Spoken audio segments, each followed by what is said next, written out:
Hello friends, welcome to my channel Mr. and Mrs. Rudra. Today we are making homemade pizza. So let's get started the video. প্রথমেই আমরা ডোটাকে মেখে রেখেছি, সাথে sweet corn, capsicum, onion, cheese আর pizza pasta sauce আমরা এখানে নিয়ে নিয়েছি। এটা আমার হাজব্যান্ড আমাকে একটু হেল্প করছিল। চলো ভিডিওটা স্টার্ট করা যাক। আমাদের যে আগের থেকে ডোটা ছিল সেই ডোটাকে আমরা ভালো করে মেখে মাঝখান থেকে দুভাগে ভাগ করে নেব। এবার আমরা এটাকে বেলনা প্লাস হাত দুটো ইউজ করে ভালো করে চারিদিকটা ইকুয়ালভাবে শেপ দেওয়ার চেষ্টা করব। রাউন্ড শেপে আমরা এটাকে চারিদিকটা ভালো করে স্প্রেড করে দেব। হাতের সাহায্যে আমরা এটাকে চারিদিকে ভালো করে স্প্রেড করতে থাকবো।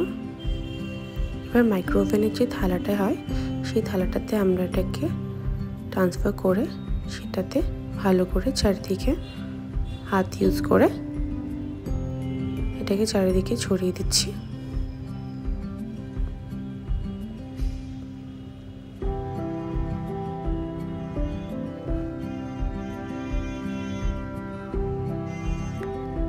এরপরে আমরা এটাতে ইউজ করব পিজা পাস্তা সস। আমি নরের পিজা পাস্তা রেডিমেড সসটা ইউজ করছি, তোমরা চাইলে হাতে বানিয়ে বা বাড়িতেও রেডি করে নিতে পারো। আমি একটা স্পুনের সাহায্যে খুব ভালো করে পিজার বেসের চারিদিকে ছড়িয়ে নিচ্ছি। কর্নারগুলো খুব ভালো করে লাগিয়ে দিচ্ছি যাতে করে পিজার বেসের যে বেক যখন হয়ে যাবে তখন যাতে সসের টেস্টটাও পাওয়া যায়।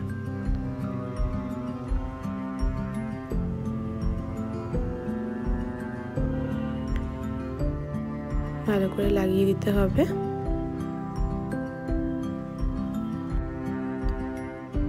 এরপরে আমরা এটাতে চিজের স্লাইস কিছুটা অ্যাড করছি।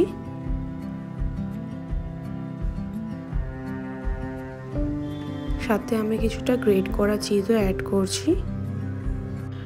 গ্রেট করা চিজ কিছুটা অ্যাড করার পরে আমি খুব ভালো মতো চিজটা চারিদিকে ছড়িয়ে দিয়েছি।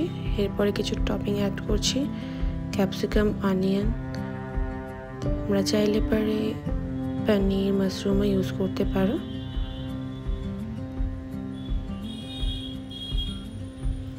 আমি সাথে কিছুটা সুইট কর্নও ইউজ করছি।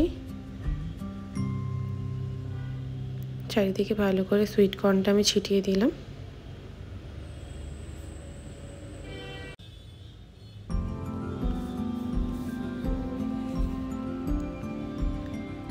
আবারও আমি কিছুটা চিজ এর উপর দিয়ে ছড়িয়ে দিলাম।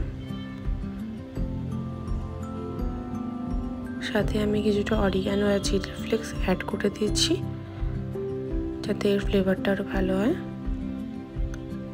আমাদের পিজা বেসটা রেডি। এবার আমরা এটাকে ওভেনে দিয়ে 20 মিনিটের জন্য বেক করব।